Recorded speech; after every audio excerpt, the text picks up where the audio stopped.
and welcome back to my channel. On this episode of we have to talk about Lauren Bobert's crappy, insensitive, gross, politically just evil email after a mass shooting in her own state. Because, it's Lauren Boebert. Why not? Alright, let's read this thing. Fellow Patriots, as a supporter, I want to make sure you are up to date on what is happening in Washington. While the media will help big tech pretend that Joe Biden is a moderate, AOC, Nancy Pelosi, Chuck Schumer are firing radical liberal army into a Trojan horse to attack our freedoms. Next, our Second Amendment. Why do you think they are? I will fight this new attack on our sacred rights with everything I have. Radical liberals in Washington, led by Speaker Nancy Pelosi, and with the blessing and support, and trying to violate your due process and criminalize the private transfer of firearms. The only effort that can end this is one thing: turning law-abiding citizens into criminals. That is what they want. Do you think gang members, drug runners, and thugs will obey the laws? Of course not. This is about punishing conservatives who want to keep the right to defend their family and their livelihood. I told Beto O'Rourke hell no when he tried to take my guns. Now in Congress to tell Joe Biden the same. Will you please help? Will you send them a message by pitching in $10 right now?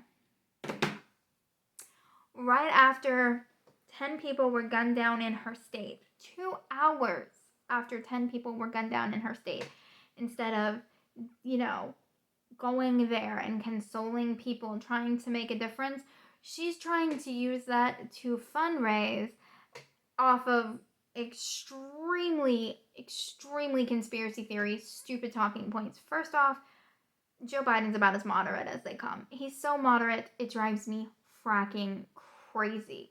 Like, absolutely fracking crazy. Nancy Pelosi, I have done video after video on this channel about all the moderate, terrible crap that she has done. She's not liberal. AOC is not a villain trying to go out and steal your guns.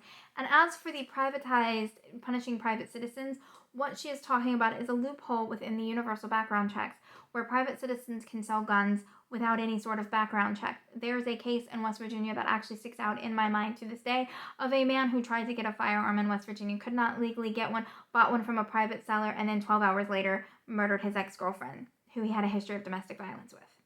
That case has always stuck with me because it personifies the fear of private sellers selling guns and then getting people killed because they didn't do their due diligence.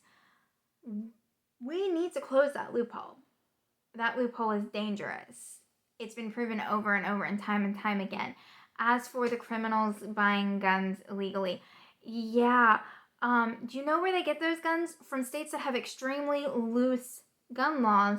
And Chicago will be my example. Everyone likes to talk about Chicago. Well, did you know a large chunk of Chicago's guns, who has some of the strictest gun laws, go into Indiana, where they buy guns legally and then sell them on the streets of Chicago where there are stricter gun laws? Yeah, that's right. There are people that buy guns legally within Chicago, or outside of Chicago, within Indiana, to go sell guns in Illinois, Chicago.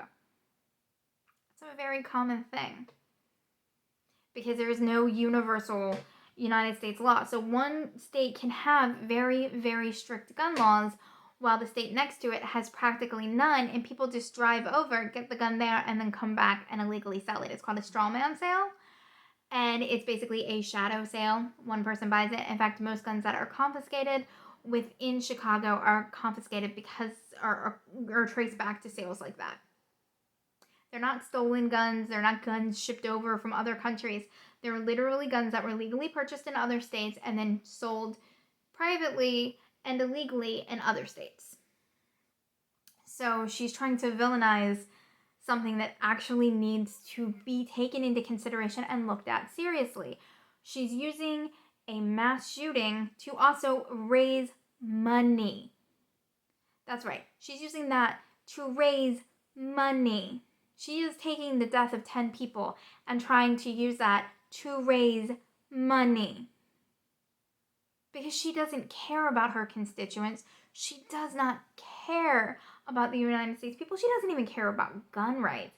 She strictly cares about making money. Money. Do you know that she took I think it's $22,000 and tried to say that that was in gas mileage and then magically paid off a lien she had for the same amount of money?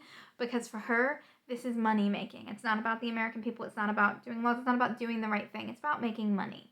And that's exactly what she did in this. It is absolutely disgusting and horrific and unacceptable. And we need to be calling her out on this because she's up for re-election in 2022 and she's already got some challengers. And we should be pumping money into their campaigns and we should be getting her out because, again, she's only in it so that she can grift. She's one of the many grifters on the right and they need to be stopped. All right, guys, I will see you later.